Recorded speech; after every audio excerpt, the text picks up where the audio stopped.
Shalom friends, एक बार फिर से आप सभी का स्वागत है। आज मैं आपके लिए लेकर आई हूँ एक 1 ईयर बाइबल रीडिंग कैलेंडर। अगर आपका कोई बाइबल रीडिंग रूटीन नहीं है और आप कभी भी अपनी पूरी बाइबल कंप्लीट नहीं कर पाए हैं, तो ये वीडियो आपके लिए है। इसमें ओल्ड टेस्टमेंट और न्यू टेस्टमेंट के सभी चैप्टर्स को डे वाइज ऑर्गेनाइज किया गया है। डे 1 से लेकर डे 365 तक के सभी चैप्टर्स आपको यहाँ मिलेंगे। डे 365 पर आप अपनी पूरी बाइबल कंप्लीट कर पाएंगे, तो आप इसके द्वारा आशीषित हों। और अगर आपको ये वीडियो पसंद आती है तो आप अपने फैमिली और फ्रेंड्स से शेयर करें, और अगर आप चाहें तो आप सब्सक्राइब, लाइक और कमेंट भी करें और बेल आइकन को प्रेस करके नोटिफिकेशन ऑन करना ना भूलें। So praise the lord, shalom to everyone.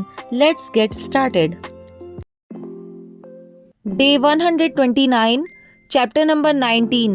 Elia होरेब पर्वत पर। तब आहाब ने इजबेल को एलिया के सब काम विस्तार से बताए कि उसने सब नबियों को तलवार से किस प्रकार मार डाला। तब इजबेल ने एलिया के पास एक दूत के द्वारा कहला भेजा, यदि मैं कल इसी समय तक तेरा प्राण उनका सा न कर डालूं, तो देवता मेरे साथ वैसा ही वरन उससे भी अधिक करें।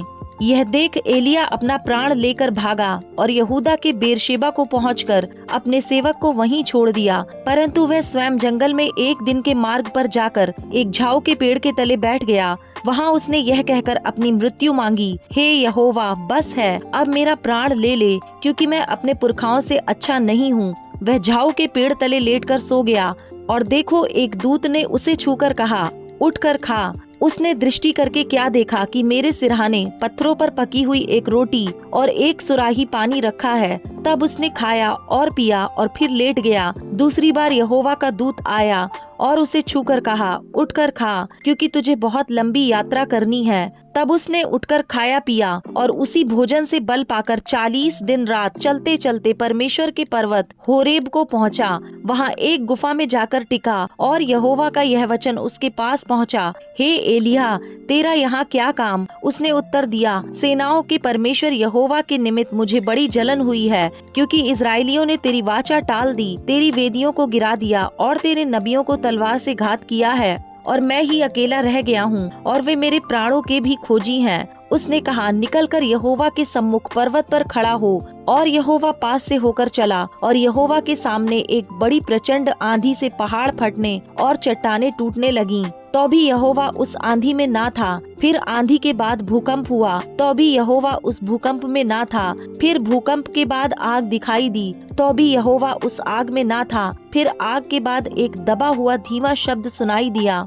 यह सुनते ही एलिया ने अपना मुंह चद्दर से ढांपा और बाहर जाकर गुफा के द्वार पर खड़ा हुआ। फिर एक शब्द उसे सुनाई दिया, हे एलिया, तेरा यहाँ क्या काम? उसने कहा, मुझे सेनाओं के परमेश्वर यहोवा के निमित्त बड़ी जलन हुई, क्योंकि इजराइलियों ने तेरी वाचा टाल दी और तेरी वेदियों को गिरा दिया है और तेरे नबियों को तलवार से घात किया है, और मैं ही अकेला रह गया हूँ, और वे मेरे प्राण के भी खोजी हैं। यहोवा ने उससे कहा, लौटकर दमिश्क के जंगल को जा और वहाँ पहुंचकर अराम का राजा होने के लिए हजाएल का और इजराइल का राजा होने के लिए निमशी के पोते येहू का और अपने स्थान पर नबी होने के लिए आबेलम होला के शापात के पुत्र एलीशा का अभिषेक करना।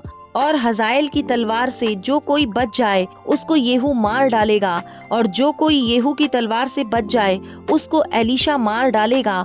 तो भी मैं 7,000 इजराइलियों को बचा रखूंगा। ये तो वे सब हैं जिन्होंने ना तो बाल के आगे घुटने टेके और ना मुंह से उसे चूमा है। एलीशा का अभिषेक। तब वह वहां से चल दिया, और शापात का पुत्र एलीशा उसे मिला, जो 12 जोड़ी बैल अपने आगे किए हुए स्वयं 12वीं के साथ होकर हल जोत रहा था। उसके पास जाकर एलिया ने अपनी चद्दर उस पर डाल दी। तब वह बैलों को छोड़कर एलिया के पीछे दौड़ा और कहने लगा, मुझे अपने माता पिता को चूमने दे, तब मैं तेरे पीछे चलूंगा। उसने कहा, लौट जा, मैंने तुझसे क्या किया है? तब वह उसके पीछे से लौट गया और एक जोड़ी बैल लेकर बलि किए और बैलों का सामान जलाकर उनका मांस पका के अपने लोगों को दे दिया, और उन्होंने खाया। तब वह कमर बांधकर एलिया के पीछे चला और उसकी सेवा टहल करने लगा।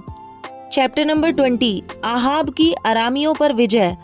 आराम के राजा बेन-हदद ने अपनी सारी सेना इकट्ठी की और उसके साथ 32 राजा और घोड़े और रथ थे। उन्हें संग लेकर उसने शोमरोन पर चढ़ाई की और उसे घेर के उसके विरुद्ध लड़ा। तब उसने नगर में इजराइल के राजा अहाब के पास दूतों को यह कहने के लिए भेजा, बेन-हदद तुझसे यों कहता है, तेरा चांदी सोना मेरा है और तेरी स्त्रियों और बच्चों में जो जो उत्तम है वह भी सब मेरे हैं। इजराइल के राजा ने उसके पास कहला भेजा, हे मेरे प्रभु, हे राजा, तेरे वचन के अनुसार मैं और मेरा जो कुछ है सब तेरा है। उन्हीं दूतों ने फिर आकर कहा, बेन-हदद तुझसे यों कहता है, मैंने तेरे पास यह कहला भेजा था कि तुझे अपनी चांदी सोना और स्त्रियां और बालक भी मुझे देने पड़ेंगे, परंतु कल इसी समय मैं अपने कर्मचारियों को तेरे पास भेजूंगा और वे तेरे और तेरे कर्मचारियों के घरों में ढूंढ ढांड करेंगे और तेरी जो जो मनभावनी वस्तुएं निकालें उन्हें वे अपने अपने हाथ में लेकर आएंगे। तब इजराइल के राजा ने अपने देश के सब पुरनियों को बुलवा कर कहा, सोच विचार करो कि वह मनुष्य हमारी हानि ही का अभिलाषी है। उसने मुझसे मेरी स्त्रियां, बालक, चांदी सोना मंगा भेजा है और मैंने इनकार ना किया।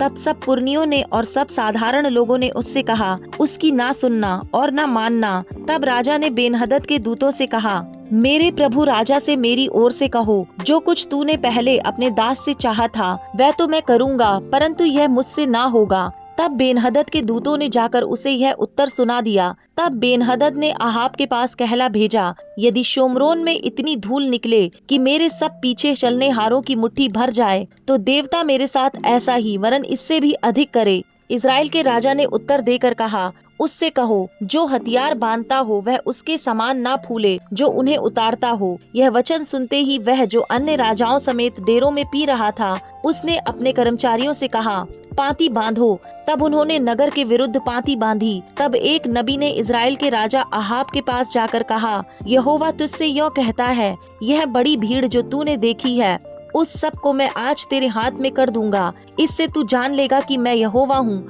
अहाब ने पूछा, किसके द्वारा?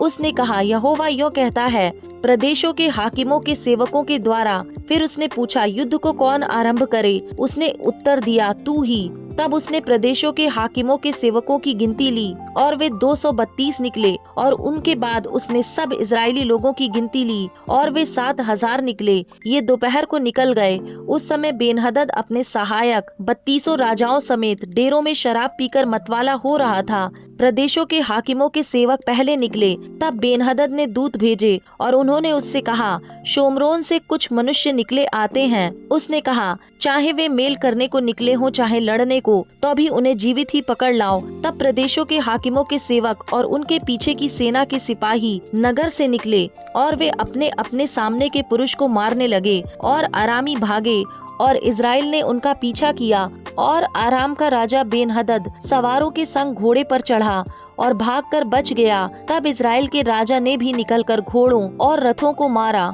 और अरामियों को बड़ी मार से मारा। तब उस नबी ने इजराइल के राजा के पास जाकर कहा, जाकर लड़ाई के लिए अपने को दृढ़ कर और सचेत होकर सोच कि क्या करना है, क्योंकि नए वर्ष के लगते ही आराम का राजा फिर तुझ पर चढ़ाई करेगा। आराम का दूसरा आक्रमण।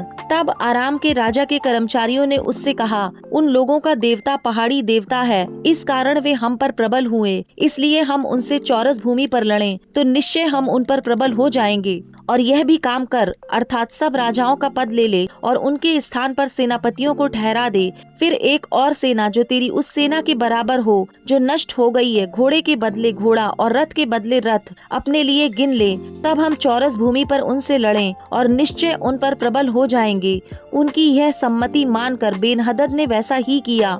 नए वर्ष के लगते ही बेन-हदद ने अरामियों को इकट्ठा किया और इजराइल से लड़ने के लिए अपेक को गया और इजरायली भी इकट्ठे किए गए और उनके भोजन की तैयारी हुई।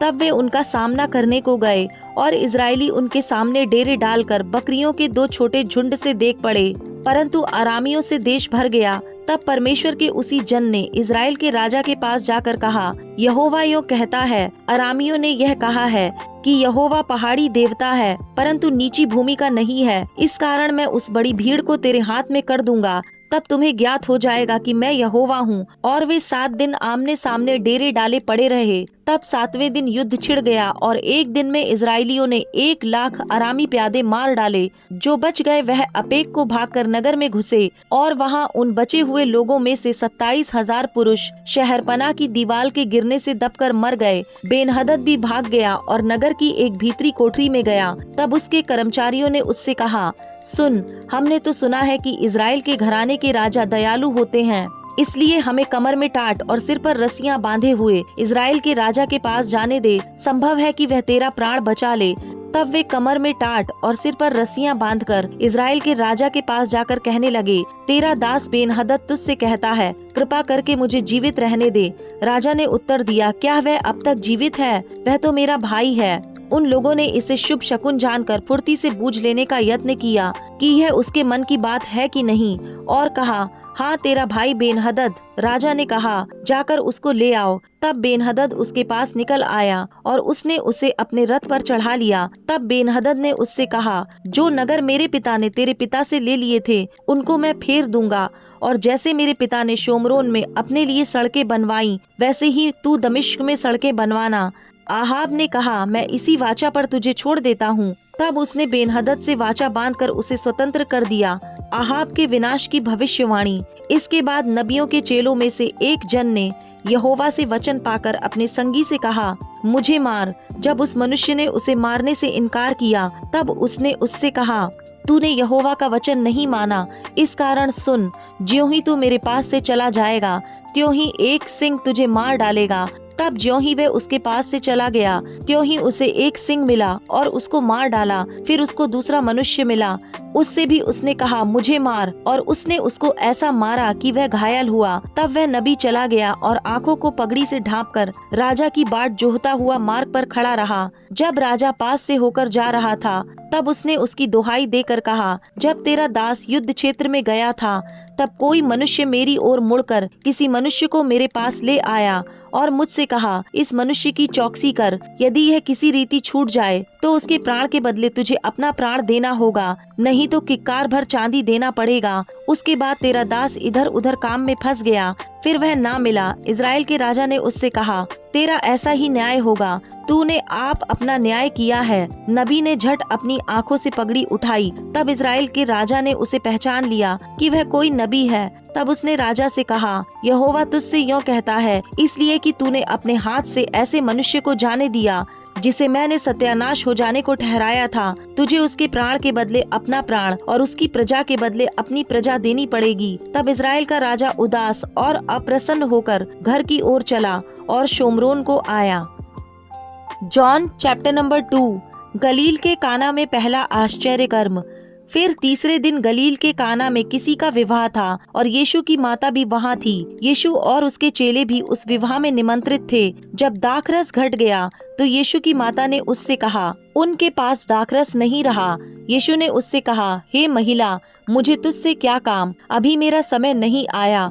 उसकी माता ने सेवकों से कहा, जो कुछ वह तुमसे कहे वही करना। वहाँ यहूदियों के शुद्ध करने की रीति के अनुसार पत्थर के 6 मटके धरे थे, जिनमें 2-2, 3-3 मन समाता था। यीशु ने उनसे कहा, मटकों में पानी भर दो। उन्होंने उन्हें मुँह भर दिया।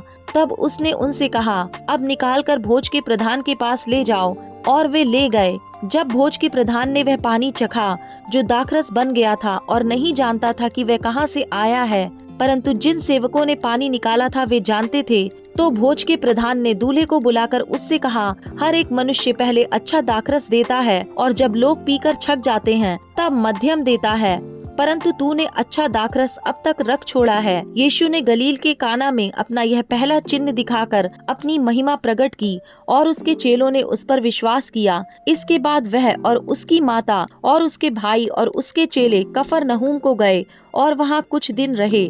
मंदिर से व्यापारियों का निकाला जाना।